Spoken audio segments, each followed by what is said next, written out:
Good afternoon. Good afternoon. Okay, so now we've all taken in our lunch. So I want to get a vibrant, energetic people who've taken lunch. Good afternoon. The class is at this side. Good afternoon. The class is at that side. I don't know what you're doing. Good afternoon. It's still at the back. I don't know what's happening here. Good afternoon. Now you're in class now. A round of applause for yourself for making it till this time. Right. I hope you enjoyed your lunch and you're able to find one of the 4 spots. The way you quiet means you all found your spot. Okay, so we're starting this afternoon and we're having 2 major plenary sessions before we head to our last breakout session of the day. Helping us with our keynotes for the second part of the day is somebody you want to listen to and who don't want to blink an eye. Neither will you want to change your seat. So please, if you plan of changing your seat, don't execute that plan. Just remain at your seat now. Serving as a chief operating officer with color. Ladies and gentlemen, with all the energy you got from your lunch, if your hands are not busy, help me make welcome the chief operating officer of color, no other person than Nasubu Ogoma. You can do it better for her.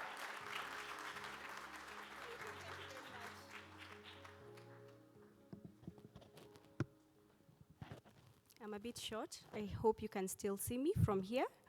I will try and move. Hi, good afternoon. Please greet your neighbor in your native language. Your native.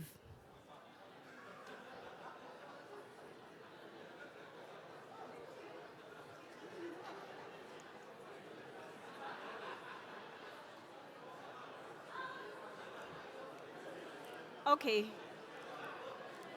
Okay, we can come back. I will ask you that exercise.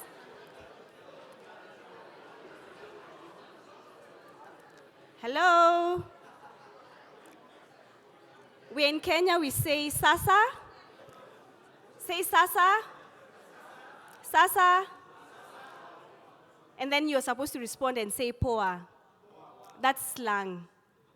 So in Kenya, we speak a mixture of English and Swahili. And sometimes our Swahili also morphs into a different language where we take our local languages and mix it up. So as you're in Kenya, go back and tell people, sasa, we are stopping with the jambo, right? We have moved beyond jambo. We are now saying sasa. Unaendelea aje? How are you? How are you faring? As I have been rightfully introduced, my name is Nasubo Ongoma. If you come from Uganda and the sides of Western, you'll actually pronounce the name as Nasubo. The V is, very slight. And as you think about all our African languages, that is how our languages don't have a straight English or Swahili pronunciation. So I want us, as we are thinking about the work that we are doing, what we are representing, we also go back to our roots, go back to our communities, and bring ourselves and our communities into this room. So for today's talk, I'm going to talk about minimum viable intelligence and what AI in the African development can learn from M-PESA. And the reason I'm going to also get into why M-PESA and what we are going to learn from that. Because some of the intelligence that we have as Africans is largely ignored. Think about how your mother, if you're an African, how your mother communicates with you, especially when their visitors are around. What will they do? They'll give you a look.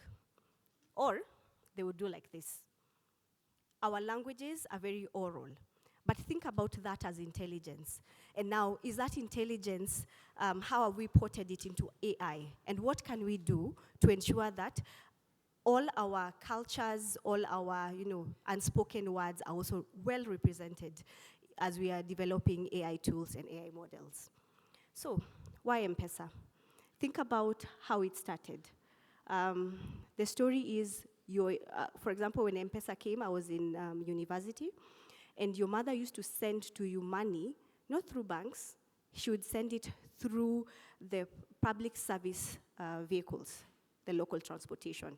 So it would be stapled, and your name is written down. So she would call you and tell you, after 2 hours or 3 hours, go to the stage, you're going to pick up your money.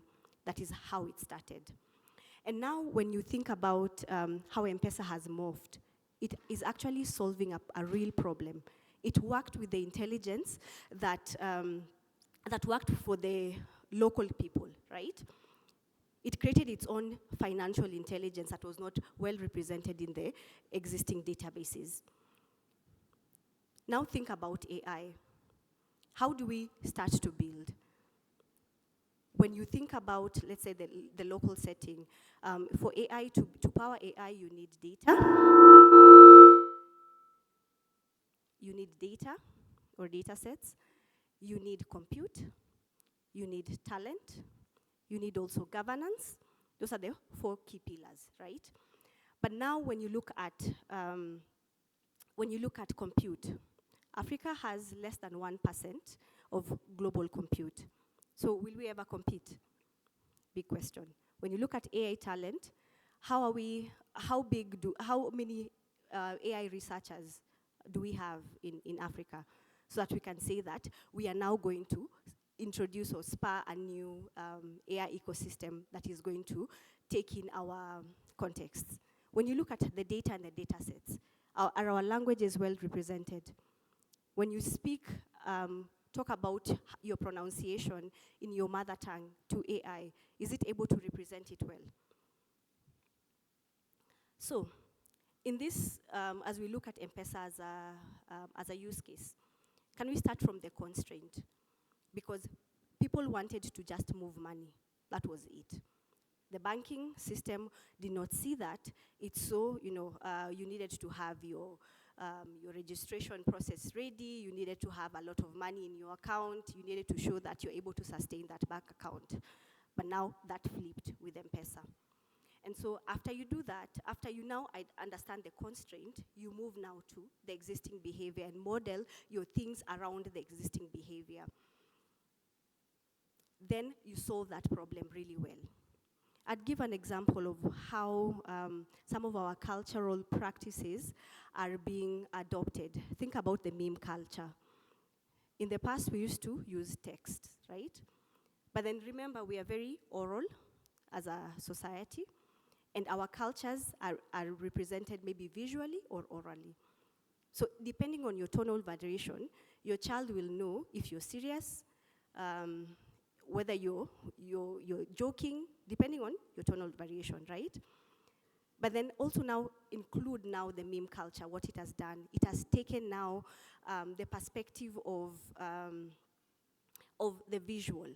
And sometimes it has also audio, but it has taken the visual because that has not been well represented and documented. So as people working in the continent, people working to solve problems within the continent, those are some of the key nuances that we need to think about. How do we layer in the existing norms, the existing cultures, the community practice? Because for all these things to work, for technology to actually work, we need the community. And so when I look at AI, I feel like it's about to do more or less the same mistake if we don't change. I talked about some of the gaps that we've already seen. We have data gaps. We have compute gaps, if we just say less than 1%. Infrastructure gaps, language gaps. Africa has more than 2,000 languages. Some of them are very different. Some of them are similar. There's the skills gap. And yet, when you look at skilling and the kind of what are they called? The kind of interventions that we put in place, are they helping us to continue just being passive users, or our communities being passive users or active? Are we now making these people become active developers and builders of these same systems? Those are the questions that I'm looking at now. And even when you look at it from a governance point of view, you see that most of our countries are looking at, let's first put policies in place. But yet, when you look back and think about M-PESA, M-PESA had an enabling environment where the governance, the policies were ready to ensure that it's able to be set up and set up well. So as we build, let's not look at just the gaps. Let's look at what intelligence is not there and what intelligence can we layer in so that we are well represented.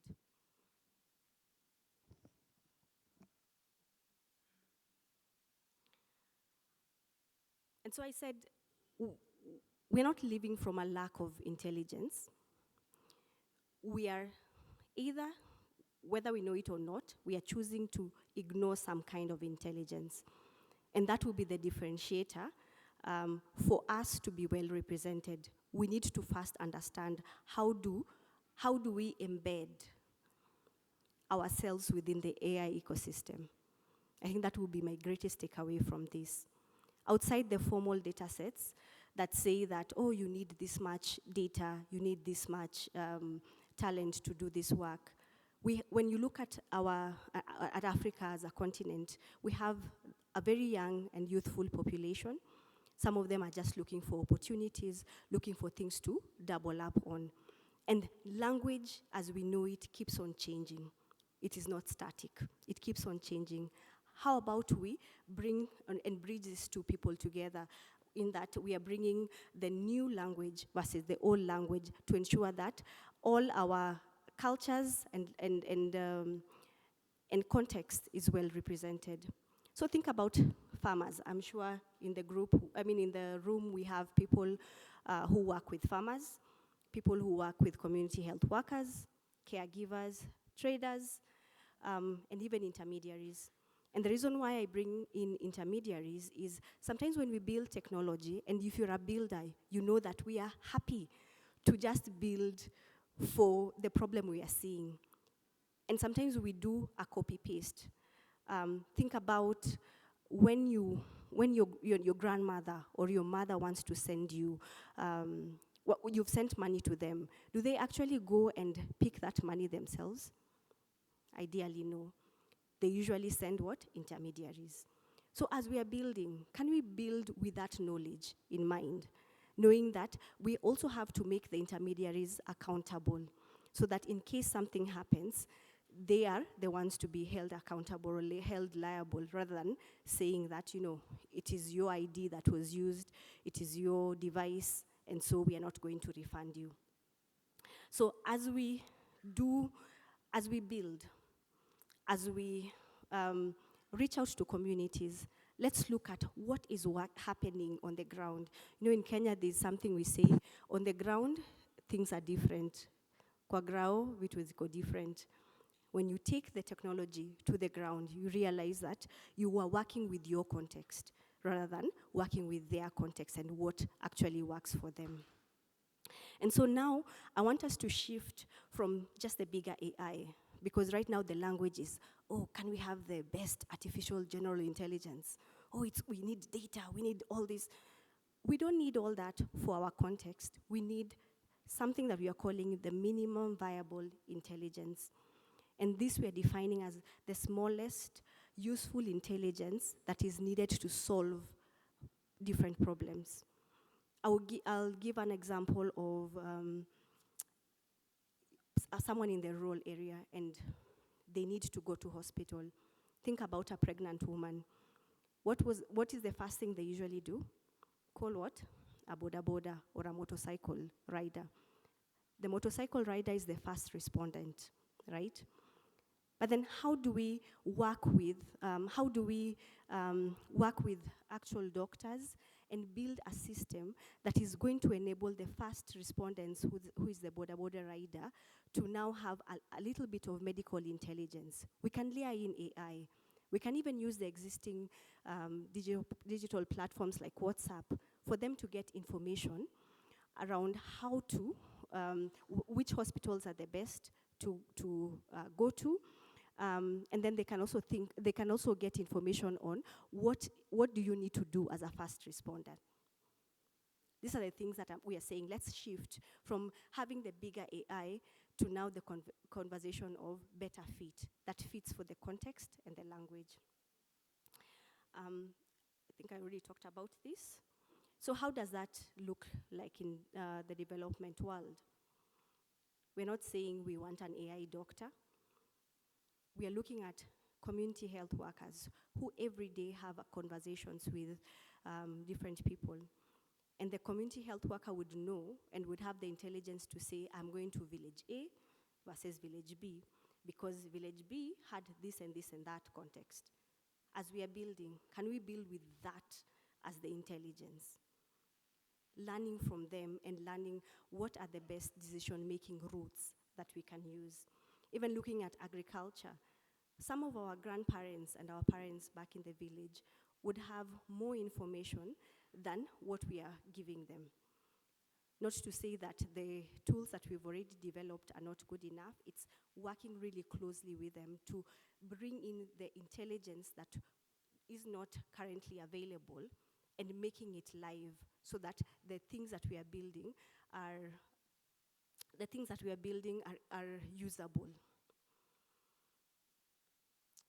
And so the risk, again, I talked about is not including the relevant parameters. As we talk about the new projects, the new works that are going to come in, we always think about sustainability and not creating dependency.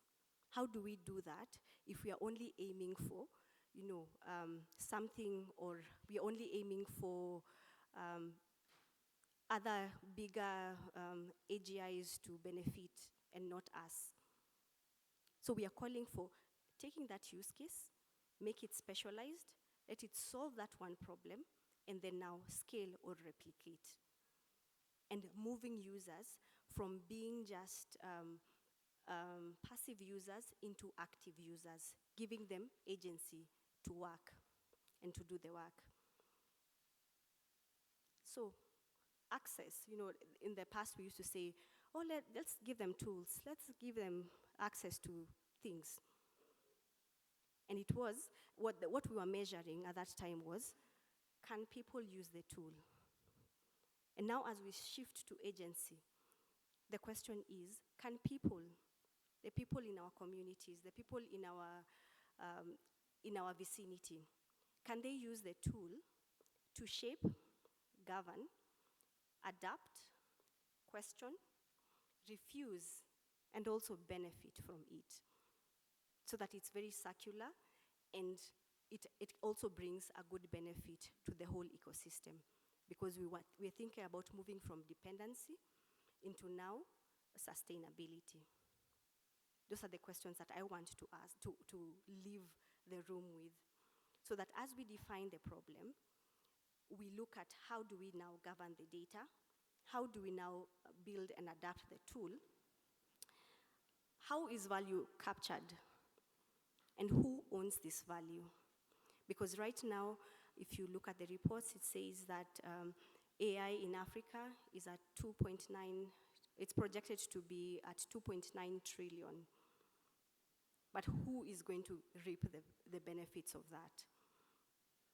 Are we still going to be empowering people to be workers and probably enable the AI to know their context? Or are we going to be localized tools that will bring value into the communities? And then the last thing is on harm. How do we ensure that we are able to protect our communities and the people that we are working with? Because unless we have all those things in mind, we are going to have a problem in the end. We are going to have lawsuits at the end. So The thing that I want us to think about, I know I've talked about it, is in terms of decision making. Think about, you're thinking about a solution. What decision, service, or action is it going to improve? What intelligence is it ignoring? And then ask the question, what is the smallest useful capability that is needed? And that becomes your minimum viable intelligence. Then, look at the constraints. What must the tool respect to work in that context?